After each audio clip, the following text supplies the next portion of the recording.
अस्सलाम वालेकुम। प्रोग्राम मुकाबला जोश का है के साथ मैं हूं आपका होस्ट इमरान सिद्दीक। और मुल्तान सुल्तान की फतूहात को आखिरकार ब्रेक लग गया पाकिस्तान सुपर लीग में और लाहौर कलंदर्स ने अपने होम ग्राउंड पर शानदार परफॉर्मेंस देते हुए कामयाबी हासिल की और अनबीटन टीम को जो कि 6 मैचेस जीत चुकी थी, प्ले ऑफ के लिए क्वालिफाई कर चुकी थी, उसे शिकस्त दी। और पॉइंट्स टेबल पर लाहौर कलंदर्स ने जो है वो अब दूसरी पोजीशन हासिल कर ली है। 6 मैचेस में 4 फतूहात जो है लाहौर कलंदर्स के नाम रही और स्ट्रॉन्ग कंटेंडर लग रहे हैं इस मरतबा प्ले ऑफ में जाने के लिए, बल्कि टॉप 2 पोजीशन जो है उसको हासिल करने के लिए। आज कोयटा ग्लैडिएटर्स और इस्लामाबाद यूनाइटेड के दरमियान मैच होगा। कोयटा के लिए ये मैच बहुत अहमियत का हामिल है और उन्हें कल दूसरा झटका भी लगा जब मोहम्मद हसनैन के बाद मोहम्मद नवाज भी इंजरी के बाद जो है पाकिस्तान सुपर लीग से बाहर हो गए। हसन खान को उन्होंने टीम में शामिल किया है। कज़ाफी स्टेडियम में कल फैंस ने भी खूब जो है रौनक लगाई और ज़बरदस्त क्राउड रहा।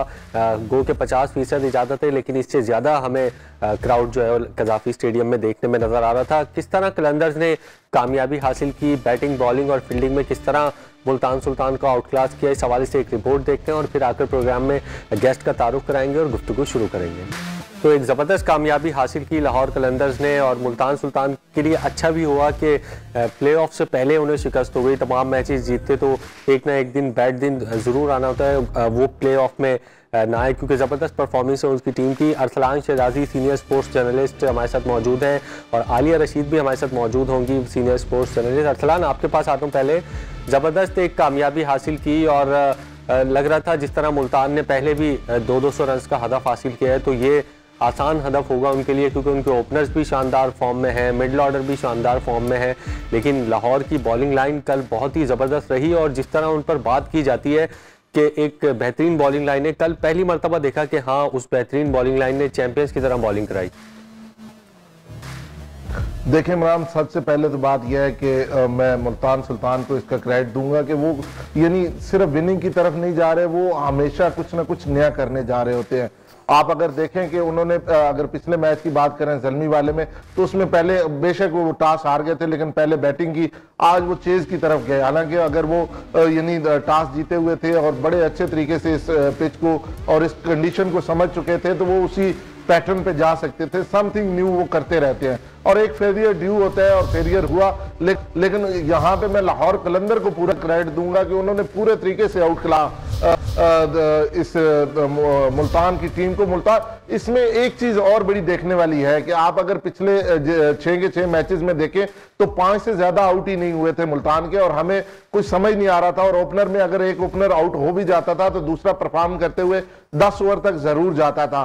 तो कल यानी टेस्ट हुआ उनका मिडिल ऑर्डर भी और लोअर मिडिल ऑर्डर भी, और उसमें हमें पता चला कि अगर ऊपर से परफॉर्मेंस नहीं होगी तो नीचे बड़ा मुश्किल होगा मुल्तान के लिए। तो मुल्तान के दोनों ओपनर्स और वन डाउन को परफॉर्म करना पड़ेगा और बड़ी अच्छी यानी बॉलिंग का मुजाहरा किया। जिस तरह आपने कहा कि वर्ल्ड क्लास बॉलिंग है, लेकिन यहाँ पे मैं ये कहूंगा कि 19 के बाद थोड़ा सा मसला पैदा होगा लाहौर कलंदर के लिए जब राशिद खान यहाँ से वापस चले जाएंगे।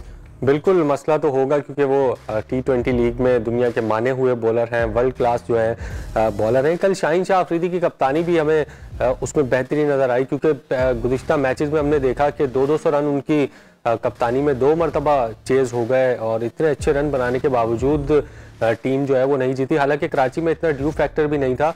कल थोड़ी सी उनकी कप्तानी में बॉलिंग चेंजेस कर रहे थे उसमें थोड़ी सी जो है वो बेहतरीन नज़र आई, थोड़े मुतहर्रिक नज़र आए। इमरान, यहाँ पे जो लाहौर कलंदर के फैन हैं वो तो ये कहते हैं कि यार 199 बना लो, 200 ना बनाना, क्योंकि लाहौर कलंदर जब भी 200 बनाता है तो वो रिलैक्स हो जाते हैं और जब रिलैक्स होते हैं तो मैच हार जाते हैं। जहां तक आपने कप्तानी की बात की तो हाँ, with the passage of time यानी नया रोल है तो वो चीजें बेहतर होती नजर आ रही हैं। आपने कल देखा कि जिस तरह बॉलिंग चेंज की गई, जिस तरह खुद वो 12वें ओवर में एक दफा आए और जमान को भी ऊपर लेके आए, तो मेरे ख्याल में आहिस्ता आहिस्ता वो चीजें सीख रहे हैं। और कप्तानी एकदम नहीं आती, जब आप स्कीपर बनते हैं तो आहिस्ता आहिस्ता आप जब सिनेरियो देखते हैं तो उसके वक्त उसमें आपको यानी थोड़ी थोड़ी आप में आती जाती है एक्सपीरियंस और उसके मुताबिक फिर आप लेके चलते हैं चीजों को। तो मेरे ख्याल में आपकी बात बिल्कुल ठीक है कि आहिस्ता आहिस्ता वो सीख रहे हैं कि कैप्टनी करनी कैसे है। हाँ, उनको एक एज जरूर है कि उनके साथ हफीज जैसा सीनियर प्लेयर मौजूद है जो उनको गाय बगाए सजेस्ट करता रहता है और उनको समझाता रहता है। और ये बड़ी अच्छी बात है कि जब सीनियर्स आपके साथ हों तो आपको सीखने का मौका मिलता है और आप वो चीजें बहुत जल्दी गेन कर लेते हैं जो वैसे आप बहुत देर से गेन करते हैं। बिल्कुल, शाहीन शाह अफरीदी की कप्तानी में बेहतरी जो है वो रोज बरोज नजर आ रही है। कल मैच में बहुत ज्यादा बाउंड्रीज भी लगी, बड़ा स्कोर बना, 180 से अबव था। फूड पांडा बाउंड्रीज में पहले बाउंड्रीज देखते हैं। तो प्रोग्राम में वक्त हुआ है ब्रेक का। ब्रेक के बाद वापस आकर लाहौर कलंदर्स और मुल्तान सुल्तान, और आज जो मैच है कोयटा ग्लैडिएटर्स के लिए काफी अहम, और इस्लामाबाद यूनाइटेड का, उस पर भी बात करेंगे। ब्रेक के बाद एक मरतबा फिर खुशामदीद। और पाकिस्तान सुपर लीग जिस तरह आगे बढ़ती जा रही है, टीमों के प्ले ऑफ में जाने की जो जंग है वो भी तेज़ होती जा रही है, और लाहौर कलंदर्स और मुल्तान सुल्तान अब लगता है कि सेफ पोजीशन पर चले गए हैं। Senior sports journalist Aliya Rashid भी हमारे साथ मौजूद हैं। Aliya, welcome to the show. और ज़बरदस्त कल कामयाबी हासिल की लाहौर कलंदर्स ने मुल्तान के खिलाफ, और तसलसल जो था मुल्तान सुल्तान का वो कल टूटा है। और अच्छा हुआ कि प्ले ऑफ से पहले उन्हें एक दो शिकस्त हो जाए ताकि उनको अपनी गलतियों का भी एहसास हो, और वो जो बैड डे का फैक्टर होता है किसी भी इवेंट में, वो भी एक अहम मौके से पहले ही आ जाए। बिल्कुल ऐसा ही हुआ है, आपने बिल्कुल सही तजज़िया किया है। मेरा ख्याल है कि लाहौर कलंदर को इस फतह की बहुत सख्त जरूरत थी, क्योंकि जिस तरह वो पिछले मैच में जेसन रॉय सिंगल हैंडेडली ले गए थे, 116 करके ग्लैडिएटर को उन्होंने जितवाया था। 205 के टारगेट के बाद भी हार जाना जो है वो काफी क्वेश्चनेबल बात थी, खुसूसन एक ऐसी टीम के लिए जिसके पास वर्ल्ड क्लास बॉलर हों। तो कल हमने देखा कि वो वाकई कुछ जान नजर आई और प्लानिंग नजर आई। जो असल चीज थी कि जो बॉलिंग प्लानिंग है वो प्रॉपरली नजर आई, क्योंकि उन्होंने इस चीज को समझ लिया था कि जो मुल्तान सुल्तान बेसिकली जिस चीज के ऊपर फतूहात हासिल कर रहा है वो है पार्टनरशिप ओपनर्स की। और ओपनर्स अच्छा से खेलते हैं, और फिर नीचे से आपको पता है टिम डेविड जो है वो कितने खतरनाक किस्म के प्लेयर हैं, और जिस तरह उन्होंने 19 बॉलों पे 50 किए थे लास्ट मैच में, तो वो अमेजिंग एक परफॉर्मेंस थी उनकी। तो इस दफा ये लगा कि उनको अंदाजा हुआ कि हमें ओपनर्स को रोकना है, और किस तरीके से रोकना है। पिच जो है उस पर बॉल फंस रहा है, डेक पे मार के आपने उसको हासिल करना है अपना नतीजा, बैट्समैन को कंट्रोल करना है, ये सारी चीजें किस लेंथ पे गेंद करनी है, ये तमाम चीजें जो हैं वो हमें देखा कि कल नजर आई, और उस पर नताइज भी मिले। शान जो है वो भी पहली दफा आउट हुए, 14 रन मेरा ख्याल है उन्होंने कल किए। और उसके साथ साथ मजे की बात यह है कि लाहौर कलंदर्स से भी अब्दुल्ला शफीक भी जल्दी आउट हुए, दोनों के ओपनर जो हैं वो जल्दी आउट हुए। और यही एक की थी, क्योंकि इसके अलावा आप मुल्तान सुल्तान को रोक नहीं सकते थे किसी भी सूरत में। उनके पास इतने जबरदस्त किस्म के माइंड्स हैं, रिजवान जिस तरह टीम को लेके चल रहे हैं, शान मसूद का टीम में वापस आना और अच्छा परफॉर्म करना इतना मजे का लग रहा है, इतना अच्छा लग रहा है कि वो माशाल्लाह से नेशनल टीम में भी उनका फिर नाम आया है। तो उसके बाद जो नीचे प्लेयर्स हैं टिम डेविड समेत, वो ऐसे हैं कि मुल्तान सुल्तान को कोई बड़ी फिक्र करने की बात नहीं थी। तो सिर्फ यही एक की थी जिसका इन्होंने नतीजा अच्छा पॉजिटिव हासिल किया प्लान करके, और यही चीज जो है लाहौर कलंदर को आगे भी समझनी है कि अब इन पिचेस पे, पाकिस्तान की पिचेस पे 200 भी जो है वो सेफ स्कोर नहीं होता। बिल्कुल, अरसलान भी हमारे साथ मौजूद है। अरसलान, फखर का एक जबरदस्त किरदार रहा है अभी तक लाहौर की विक्ट्रीज में, पावर प्ले का वो अब्दुल्ला शफीक के साथ मिलकर जबरदस्त फायदा उठा रहे हैं, और यही चीज है मुल्तान और लाहौर की टीम में कि दोनों टीमों को आगाज बहुत अच्छा मिल रहा है, जिसकी वजह से फतूहात भी मिल रही है। पावर प्ले कहते हैं कि पावर प्ले अगर आपने T20 में जीत लिया तो फिर आपकी पोजीशन जो है वो स्ट्रॉन्ग हो जाती है। तो बहुत बड़ा किरदार है फखर जमान का, अब्दुल्ला शफीक का, शान मसूद और मोहम्मद रिजवान का। देखिए, आप इस PSL 7 में जिन टीमों के भी टॉप ऑर्डर या ओपनर्स काम कर रहे हैं, उनके आप पॉइंट्स टेबल पे देख रहे हैं कि वो ऊपर हैं। और इसी तरह अगर कराची को देखेंगे, उनका अगर एक ओपनर चल रहा है और दूसरा बिल्कुल नाकाम जा रहा है या एक दो मैचेस में चल रहा है, तो उनको आप देख लें कि बॉटम ऑफ द टेबल है। तो यही चीज है। अगर मैं मुल्तान सुल्तान की बात करूं तो मुल्तान सुल्तान इस वक्त अगर 6 मैचेस लगातार जीता है, जो कि एक रिकॉर्ड है कि किसी भी PSL के सीजन में किसी भी टीम ने इकट्ठे 6 मैचेस जीते हैं, तो वो मुल्तान सुल्तान है। तो उसके पीछे रीजन यही है कि जैसे मैं पहले ब्रेक से पहले कह रहा था कि पहले 10 ओवर तक एक यानी जो ओपनर होता है वो मारता रहता है, दूसरा अगर आउट भी हो जाता है तो वो 10 ओवर तक दूसरा ओपनर लेके जाता है गेम को, और उसी तरह फिर आगे जब टिम डेविड या कोई आता था तो वो उसके पास टाइम होता था और वो पावर हिटिंग करता था।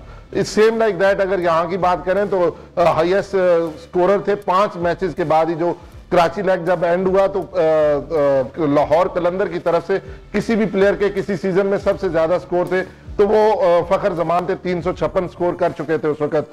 तो यही चीज है कि फखर जमान की लगी हुई है परफॉर्मेंस, और फखर जमान की परफॉर्मेंस के साथ आप देख रहे हैं कि लाहौर कलंदर इस वक्त टेबल के 2nd नंबर पे है, और अगर ये परफॉर्मेंस लगी रही तो कोई दूसरी राय नहीं है कि ये टूर्नामेंट पहली दफा लाहौर कलंदर जीत जाए। बिल्कुल, और ओपनर्स का परफॉर्म करना T20 क्रिकेट में तो बहुत जरूरी होता है। आलिया हमारे साथ मौजूद है। आलिया, कराची किंग्स के साथ यही मसला रहा है, कभी शर्जील जल्दी आउट हो रहे हैं, कभी बाबर जल्दी आउट हो रहे हैं, ऊपर से उनको आगाज जो है वो अच्छा नहीं मिल रहा, और उसमें उनका जो मिडल ऑर्डर है वो भी इतना वीक है कि वो उसको संभाल भी नहीं पाता है। तो आपकी क्या कराची किंग्स इस लेग में अच्छा कर सकती है कि वो, अब तो खैर बहुत मुश्किल है उनका आना, 5 में से 5 या 4 मैचेस तो उनको लाजमी जीतने होंगे प्लेऑफ में जाने के लिए। बाबर आजम को क्या डिफरेंट करना चाहिए, क्या बैटिंग लाइन में क्या मशवरा देंगी कि तब्दीली करनी चाहिए?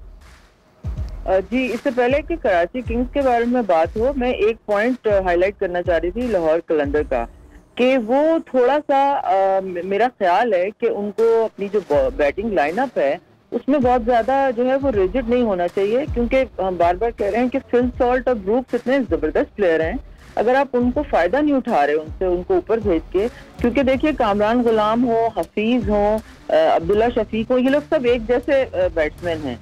तो मेरा ख्याल है यहाँ पे थोड़ी सी गलती ये कर रहे हैं, इनको एक प्लेयर को कम से कम जरूर भेजना चाहिए। अब जहाँ तक कराची किंग्स की बात है, मेरा ख्याल है कि बहुत ज्यादा एक ट्रेजेडी इस चीज की है कि जो जितना शर्जील के ऊपर हम वो रिलाय कर रहे थे, उतना ही शर्जील ने अनफॉर्चुनेटली एक आध इनिंग्स के अलावा मायूस किया। उनका रन आउट देखिए, जब आप 2-2 दफा रन आउट होते हैं ना, तो फिर यहाँ पे वो क्वेश्चन आता है जिस पे हम बात करते हैं कि जी पावर हिटिंग अपनी जगह इम्पोर्टेंट है, लेकिन फिटनेस कितनी इम्पोर्टेंट है।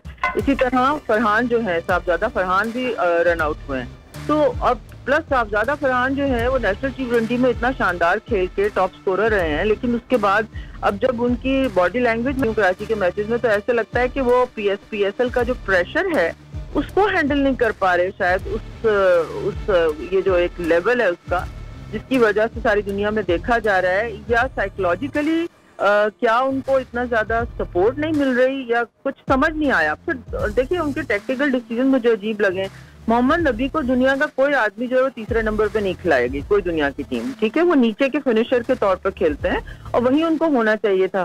तो यहाँ पे जो इशू समझ में आ रहा है ना, वो थोड़ी सी, एक तो ये है कि डिपेंडेंसी जो शर्जील पे है, वो अल्लाह करे कि वो अगले मैचेस में इसको भरपूर तरीके से वही शर्जील बन के वही जिम्मेदारी लेके खेलें जैसे कि वो 2016 में भी खेलते नजर आए थे। तो ये एक बहुत बड़ा पॉइंट है। फिर सेकंड, बाबर आजम पे क्रिटिसिज्म होता है जो कि काफी हद तक सही भी होता है, इसलिए कि मगर मैं आपको एक बात बताऊं, ये लाहौर की जो पिचेस है ना, यहाँ पे आपको बाबर एक बिल्कुल मुख्तलिफ रंग में नजर आएंगे।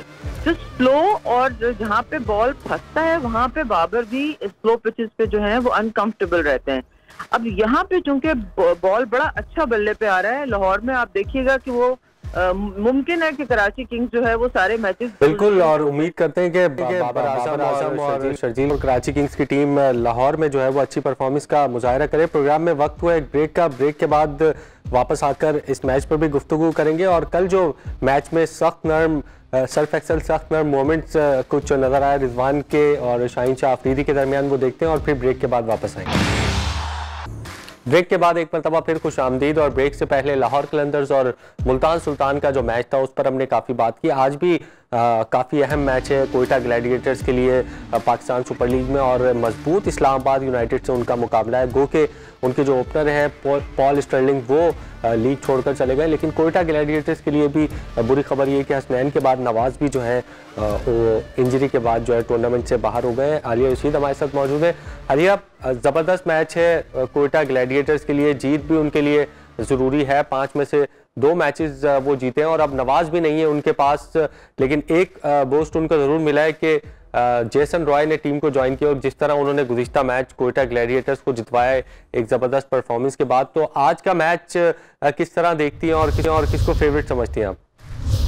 देखिए, पिछले जो 5 इनके क्लैशेस हुए हैं उसमें इस्लामाबाद ने 3 जीते हैं, कोयटा ने 2 जीते हैं अभी। और जो इस्लामाबाद के पिछले 3 मैचेस हैं वो उन्होंने जीते हुए हैं। दोनों टीमें जो अपनी अपनी जगह पे बड़ी कॉन्फिडेंट होंगी ऑब्वियसली, इस वजह से कि कोयटा का, जैसे आपने भी बताया कि जेसन रॉय ने जो इनिंग्स खेली अगेंस्ट लाहौर कलंदर और जिस तरह वो मैच को ले गए थे वो अनबिलीवेबल किस्म का था, बिल्कुल डिमोलिश कर दिया था उन्होंने बॉलर्स को। तो यहाँ पे जो सबसे बड़ा काम होगा वो होगा ही सिर्फ ये कि आपने जेसन रॉय को आउट कैसे करना है। उनके वीक एरियाज पे होमवर्क आई एम श्योर किया होगा, क्योंकि इस्लामाबाद यूनाइटेड जो है और उनकी जो मैनेजमेंट है वो होमवर्क पे बहुत ज्यादा बिलीव करती है और जिसके नतायज हम देख रहे हैं कि उनको नजर भी आ रहे हैं। देखिए, जिन टीमों के बेसिकली ओपनर्स अच्छा खेल रहे थे वही टीमें जो है आपको 3 टॉप पे नजर आती हैं इस्लामाबाद समेत, और जिनकी परफॉर्मेंस पावर प्ले में कम थी वही टीमें नीचे नजर आ रही हैं तीनों। अब ये जेसन रॉय जो आए हैं, इनके आने से एकदम जो कम्प्लेक्शन है कोयटा का वो बिल्कुल चेंज हो गया और आई एम श्योर कि इसी तरह उनकी स्पिरिट, इसी तरह उनका कॉन्फिडेंस सब जो है वो बहुत बड़ा होगा। और मसला ये है कि अब इस्लामाबाद के ओपनर्स ठीक है, अगर स्टर्लिंग नहीं भी है तो आप देख रहे हैं कि मनरो बहुत शानदार खेल रहे हैं और बड़ी जबरदस्त फॉर्म में वो नजर आ रहे हैं। प्लस ये है कि उनके पास, मेरा ख्याल है आज के मैच में, मुझे अंदाजा नहीं है कि क्या वो रहमानुल्लाह गुरबाज जो है अफगानिस्तान के, उनको शायद उन्होंने शामिल किया होगा, क्या वो ओपनर के तौर पे आते हैं या नहीं, क्योंकि स्ट्रेटेजी इस्लामाबाद यूनाइटेड वही रखेगी कि उनका जो 6 ओवर्स हैं पावर प्ले के उसको मैक्सिमम यूटिलाइज किया जाए, मैक्सिमम रन किए जाए। फिर नीचे शादाब आके भी बहुत अच्छा खेल रहे हैं, उनकी परफॉर्मेंस एज ए बॉलर बहुत खुशाइंद है कि उन्होंने मिडिल ओवर्स में विकेटें लेना शुरू कर दी हैं, जिसका पता चला है कि उनके ऊपर काम किया गया है और वो नजर भी आ रहा है काम। उसके अलावा एक चीज जो बड़ी इंपॉर्टेंट है वो ये है कि हसन अली 11 की मेरा ख्याल है उनकी चल रही थी औसत बॉलिंग की एवरेज और उनको नई बॉल दी जा रही थी, लेकिन पिछले मैच में उन्होंने वसीम जूनियर को खिलाया और उन्होंने बहुत अच्छी परफॉर्मेंस दी और उसके बाद फिर हमने देखा कि हसन भी इफेक्टिव रहे। तो थोड़ी सी ये छोटे मोटे जो चेंजेस हैं ये करके यकीनी तौर पे दोनों टीमों का पल्ला भारी है और जेसन रॉय एक मेरा ख्याल है वाहिद एक डिफरेंस क्रिएट कर सकते हैं दोनों टीमों के बीच में। बिल्कुल क्या डिफरेंस क्रिएट करेंगे जेसन रॉय, और आज जबरदस्त मैच होगा। अरसलान, इफ्तिखार को बड़ी उम्मीदों से शामिल किया था कोयटा ग्लैडिएटर्स ने और डोमेस्टिक में बड़े रन्स कर रहे थे, वो खैबर पख्तूनख्वा को टाइटल्स भी जितवा रहे थे, लेकिन उनका जलवा अभी तक पीएसएल में नजर नहीं आया, जिसकी वजह से भी शायद कोयटा की टीम और खुद सरफराज की बैटिंग फॉर्म भी अगर हम देखें तो वो भी अप टू द मार्क नहीं है। दोनों मिडिल ऑर्डर बैट्समैन परफॉर्म नहीं करेंगे तो मुश्किल तो होगी टीम के लिए। देखिए, बड़ी खूबसूरत बात की कि मिडिल ऑर्डर वीक है, वो कराची हो या इनका हो, तो क्योंकि परफॉर्म नहीं कर रहा, और कराची का तो वैसे ही वीक है और इनका परफॉर्म नहीं कर रहा, लेकिन अब लेग चेंज हो गई है। कराची में जो चीजें थी वो उनसे काफी डिफरेंट आपको नजर आ रहा होगा कि लाहौर में होंगी, और मेरे ख्याल में लाहौर में चीजें जो टीमें वहां पे नीचे मौजूद थी पॉइंट्स टेबल पे, वो यहाँ पे आके अच्छा परफॉर्म करेंगी। मुझे लग रहा है जिस तरह की पिचेज हैं और जिस तरह का माहौल बन रहा है, तो मेरे ख्याल में आज कुछ डिफरेंट देखने को मिलेगा। दोनों टीमें बड़ी यानी इक्वल है, लेकिन ये एक बात बड़ी खूबसूरत है कि पहले 6 ओवर का फायदा बहुत अच्छे तरीके से उठाया पहले 5 मैचेस में कराची लेग के जो इस्लामाबाद यूनाइटेड है। तो आज जिस तरह कल लाहौर कलंदर ने एक पूरे प्लान के साथ आए थे और उन्होंने मुल्तान के ऊपर टॉप ऑर्डर को रोके रखा पहले ओवर्स में स्कोर करने से, तो मेरे ख्याल में आज कोयटा को भी इसी तरह प्लान के साथ आना चाहिए, और अगर वो ऊपर से रोक जाते हैं और पहले 6 ओवर्स में ज्यादा स्कोर नहीं देते हैं, और जब नहीं देंगे तो विकेट्स भी हाजिर करेंगे, तो मेरे ख्याल में लाहौर के इस्लामाबाद के लिए आज मैच मुश्किल हो जाएगा। बिल्कुल, किसके लिए मुश्किल होगा किसके लिए नहीं होगा ये तो आज शाम ही पता लगेगा। प्रोग्राम में वक्त हुआ एक ब्रेक का, ब्रेक के बाद वापस गुफ्तगू का सिलसिला जारी रखेंगे। ब्रेक के बाद एक मरतबा फिर खुशामदीद, और कोयटा ग्लैडिएटर्स और इस्लामाबाद यूनाइटेड के मैच पर हमने बात की। फ़खर जमान ने कल लाहौर कलंदर्स के लिए एक शानदार इनिंग्स खेली और उनकी जीत में एक मरतबा फिर अहम किरदार अदा किया। Pepsi player of the match में फ़खर जमान की बैटिंग देखते हैं और फिर वापस आएंगे। तो कल जो मैच हुआ उसके बाद पॉइंट्स टेबल की क्या सूरत हाल है, कोयटा ग्लैडिएटर और इस्लामाबाद आज के मैच में क्या क्या तब्दीलियाँ कर सकते हैं, इस हवाले से एक रिपोर्ट देखते हैं और फिर आकर गुफ्तगू जारी रखेंगे। तो अरसलान, रिपोर्ट से ऐसा लगा कि टीमों को चेंजेस करनी पड़ेंगी। रिजवान परमानेंट पार्ट है उनका, स्टर्लिंग परमानेंट थे ओपनर इस्लामाबाद यूनाइटेड के लिए। लग ये रहा है कि अब हेल्स और मनरो जो है वो ओपनिंग करेंगे, जबकि हसन खान को शामिल किया है कोयटा ग्लैडिएटर्स ने। लग रहा है कि टीमों में आज एक दो तब्दीलियां उन्हें फोर्स करनी पड़ेंगी। देखिए जाहिर सी बात है, लेग चेंज हुई है तो चीजें भी थोड़ी बहुत चेंज होंगी, क्योंकि पिछले लेग में अगर देखा जाए तो कोयटा की आखिरी वो अगर राय इनिंग ना खेलता, वन हैंडेडली वो ना जिताता, तो कोयटा और नीचे होती। तो मेरे ख्याल में कोयटा को चेंजिंग्स करनी पड़ेंगी। जबकि लाहौर, अगर इस्लामाबाद की बात की जाए, इस्लामाबाद ने अपना पहली लेग अच्छी खेली है, इतनी बुरी नहीं खेली कि उन्हें हम ये कहें कि उन्हें लाजमी चेंज करनी होगी, लेकिन वो भी ये देख रहे हैं, जो हमारी बात हुई है कि एक आध चेंज के साथ वो जाएंगे। लेट्स सी कि होता क्या है, लेकिन मजे की बात यह है कि दोनों टीमें तगड़ा मुकाबला करेंगी। हमें एक अच्छा वन साइडेड मैच नहीं होगा, एक अच्छा मुकाबला देखने को मिलेगा, और यही PSL की बात है। और क्राउड ने जिस तरह बताया है कि नहीं, जिंदा दिलाने लाहौर आएंगे, आज भी मैच देखने आएंगे। सिर्फ ये नहीं है कि वो लाहौर का मैच देखने आएंगे, वो PSL को सपोर्ट कर रहे हैं, पाकिस्तान को सपोर्ट कर रहे हैं, और मजा आ रहा है। अब जब लाहौर लेग स्टार्ट हुई है, क्योंकि कराची में 25% थे, तो वो इतने बड़े स्टेडियम में 25% वो इम्पैक्ट नहीं दे रहे थे जो यहाँ पे 50% दे रहे हैं। बिल्कुल, और सभी ये उम्मीद करते हैं कि ज़बरदस्त मैच हो और दोनों टीमों के दरमियान। अभी तक वैसे हमने देखा है कि पाकिस्तान सुपर लीग में सुपर ओवर नहीं हुआ है, तो वीकेंड का मज़ा जो है वो दुबाला हो जाएगा अगर ये सुपर ओवर वाला मैच हो। प्रोग्राम का वक्त जो है वो ख़त्म हुआ है। अरसलान, आपका बहुत बहुत शुक्रिया, आलिया का बहुत बहुत शुक्रिया।